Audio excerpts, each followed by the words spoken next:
Halo semua, selamat pagi dari Bali. Hari ini saya sedang berada di depan Monumen Perjuangan Bangsal. Monumen Perjuangan Bangsal ini merupakan monumen yang fundamental maknanya dalam revolusi dan perang kemerdekaan. Udah penasaran kan? Yuk ikutin saya terus.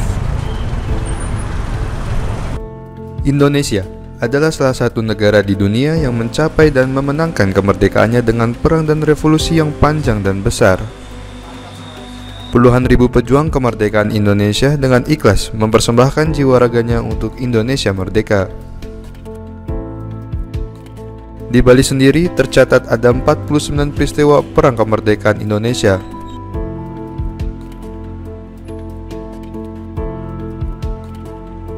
Monumen Perjuangan Bangsal di Indonesia tercatat pada butir nomor 7 dalam peristiwa perang kemerdekaan Indonesia di Bali. Oleh karenanya, dapat disebutkan bahwa Bangsal adalah embrio dari perjuangan kemerdekaan di Bali.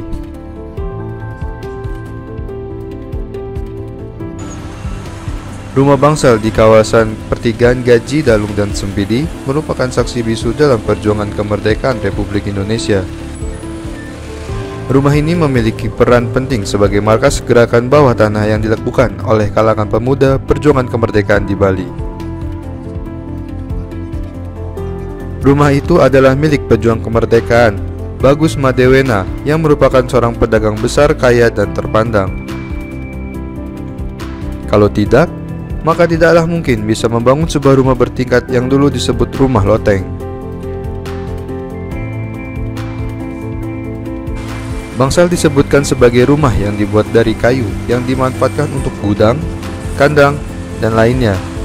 Namun, Bangsal milik Bagus Madewena bukanlah bangunan gudang yang biasa saja. Di sekitar gudang itu dibangun juga sebuah lubang perlindungan yang sangat apik dan dibuat dengan sangat rahasia. Tidak banyak yang tahu keberadaan lubang perlindungan itu. Begitu ada tanda-tanda bahwa musuh sedang bergerak ke Bangsal, maka para pejuang yang sedang berada di Bangsal itu segera masuk ke lubang perlindungan. Musuh dan mata-mata yang akan datang ke Bangsal selalu dapat diamati dengan mudah dari lantai 2.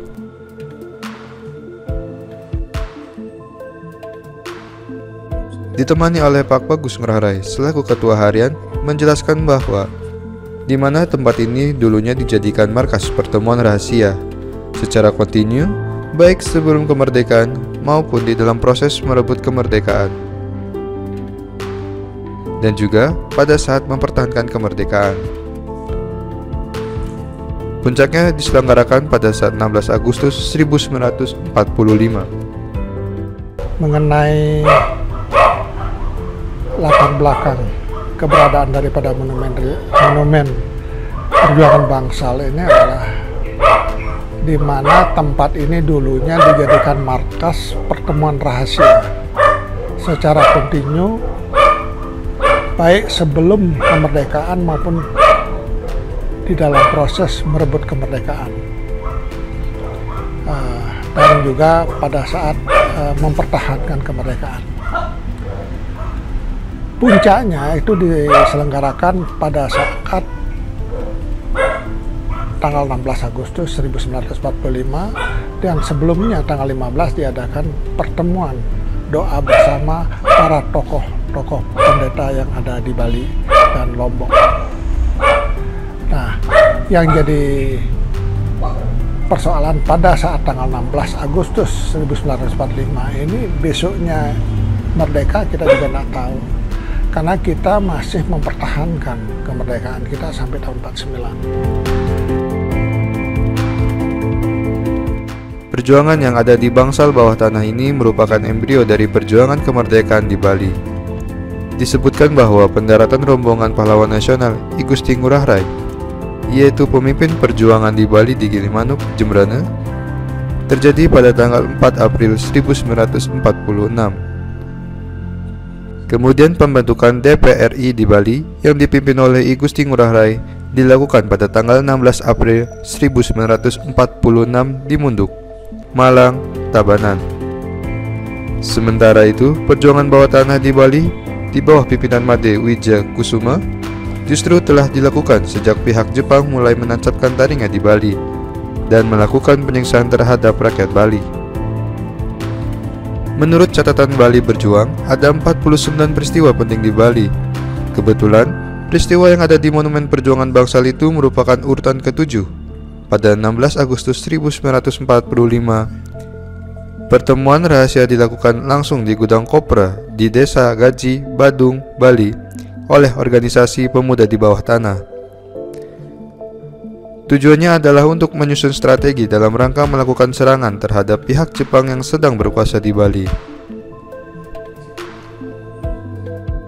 Tetapi, hasil Jepang telah menyerah kepada Serikat karena pemboman yang dilakukan berturut di Hiroshima dan Nagasaki oleh Amerika dengan menggunakan bom atom.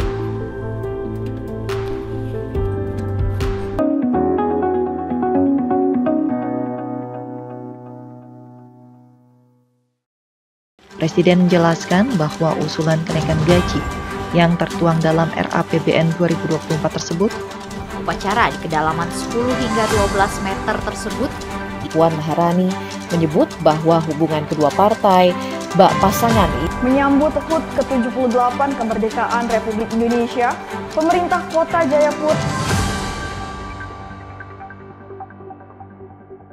Oke, saya Imade Bololot mengucapkan selamat mengudaranya Jawa Post TV di Bali.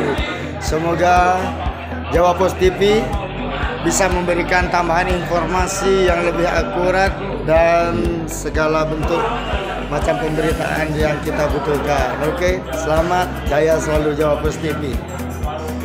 Saya Caroline Santi Sandriani dari Premier Group mengucapkan selamat mengudara Jawa Post TV di Pulau Bali.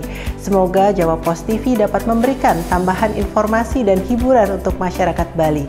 Jaya terus Jawa Post TV Bali. Om Swastiastu. Kami dari Frontera Hospitality Service mengucapkan selamat mengudara Jawa Post TV di Pulau Bali.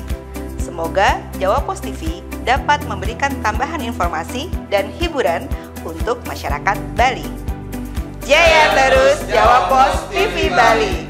Om Santi Santi Santi Om.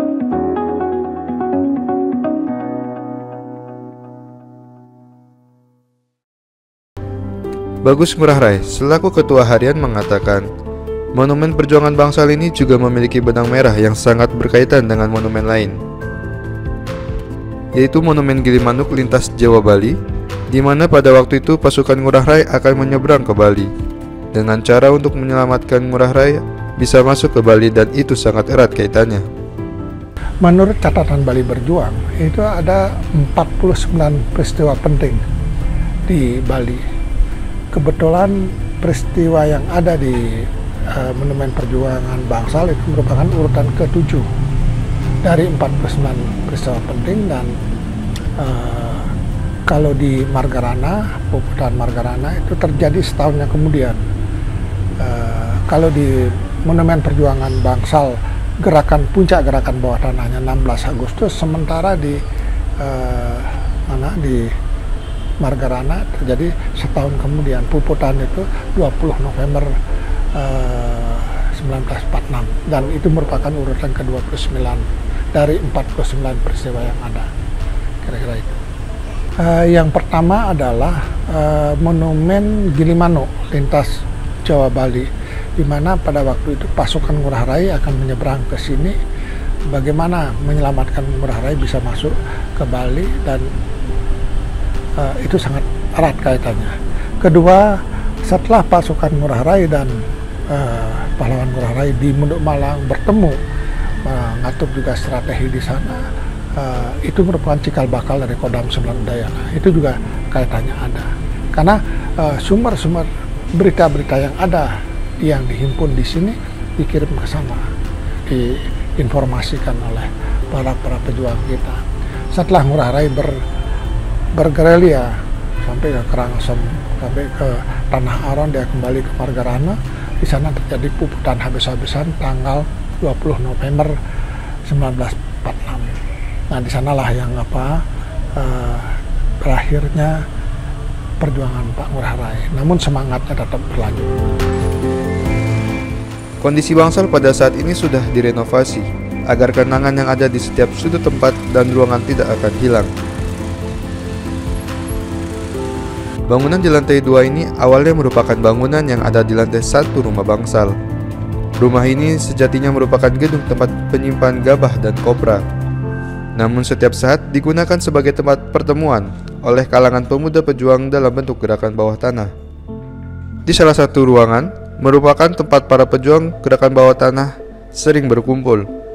Mereka melakukan diskusi untuk dapat segera mengambil alih pemerintahan dari tangan penjajah. Bangunan loteng di rumah ini menjadi tempat para pejuang melakukan pengintaian terhadap gerakan musuh. Terdapat salah satu ruangan yang disucikan hingga saat ini di rumah bangsal. Oleh karenanya, kalau disebutkan akan meneruskan semangat bangsal, maka yang harus diteruskan adalah jiwa, semangat, dan nilai-nilai 1945.